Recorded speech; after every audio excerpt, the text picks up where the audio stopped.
నమస్కారం.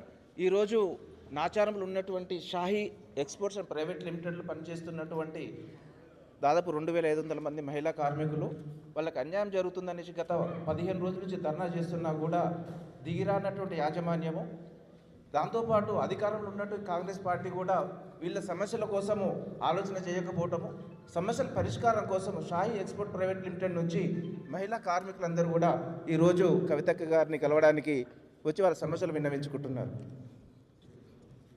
జై తెలంగాణ. అందరికీ నమస్కారం. షాహీ ఎక్స్పోర్ట్స్లో మహిళలు ఏదైతే ధర్నా చేస్తున్నారో మా అందరికి కూడా స్ఫూర్తిదాయకంగా ఉంది.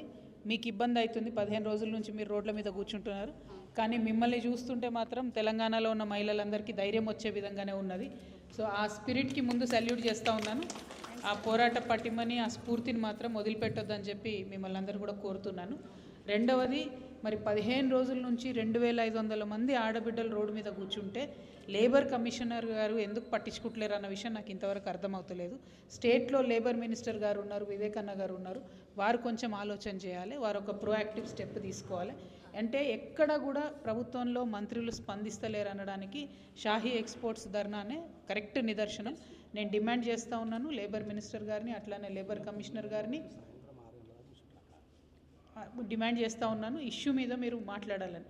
ఎందుకోసం కొట్లాడుతున్నారు ఈ మహిళలు అంటే ఒకటే మాట, దాదాపుగా 9 సంవత్సరాల పైచిలుకు నుంచి కూడా ఏదైతే జీతానికి జాయిన్ అయినరో ఇవాళ కూడా అదే జీతం వస్తున్న పరిస్థితి ఉన్నది.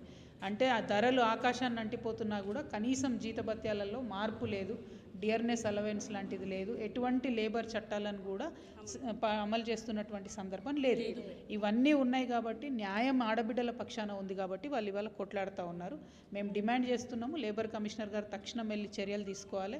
ఈ 2-3 రోజుల్లో ప్రభుత్వంలో కదలిక రాకపోతే మాత్రం జాగృతి నుండి మేమందరం కూడా వచ్చి మీ దగ్గర కూర్చుంటాం, మీకు మద్దతు ఇస్తాం. మేము రావడమే కాదు, ఇంకా అందరినీ కూడా కూడగడతాం, ప్రభుత్వం మీద ఒత్తిడి తీసుకొస్తాం. అల్టిమేట్గా ఈ మొత్తం ఏవైతే లేబర్ కోడ్ చట్టాల్లో మార్పు వచ్చిందో ఇవన్నీ కూడా మీ దగ్గర ఉన్న సంఖ్యను చూసుకుంటే మీకు న్యాయం జరగాల్సిందే. ఇప్పుడున్న లేబర్ కోడ్ చట్టాల్లో అనేక మార్పులు తెచ్చినప్పటికీ 2600 మంది అంటే పెద్ద సంఖ్య కాబట్టి మనకు న్యాయం జరగాల్సిందే. దానికోసం మేము మీ వెంట ఉండి ఖచ్చితంగా ఫైట్ చేస్తాం. మా రూప్ సింగ్ అన్న వర్కింగ్ ప్రెసిడెంట్ గారు, ఆయన కంప్లీట్గా కార్మిక వర్గానికి సంబంధించినటువంటి వ్యక్తి, ఆయనకు అనువనువన కూడా మీ విషయాలన్నీ తెలుసుంటాయి. అవకాశం ఉంటే ఈరోజే మీతో పాటు తను వస్తారు. నేను రేపు ఎల్లుండి కొత్తగూడెం వెళ్తున్నాను, ఆ తర్వాత మాత్రం మీ దగ్గరకు వస్తాను. అంత లోపలే మీ సమస్య పరిష్కారం అవ్వాలని చెప్పి నేను మనస్ఫూర్తిగా కోరుకుంటున్నాను. ఎందుకంటే పొద్దున 10 నుంచి సాయంత్రం 6 వరకు మీరు ఉంటున్నారు, ఇది కరెక్ట్ కాదు. ప్రభుత్వము, కార్మిక శాఖ మంత్రి గారు తక్షణమే స్పందించాలని నేను డిమాండ్ చేస్తూ ఉన్నాను. Thank you. జై తెలంగాణ.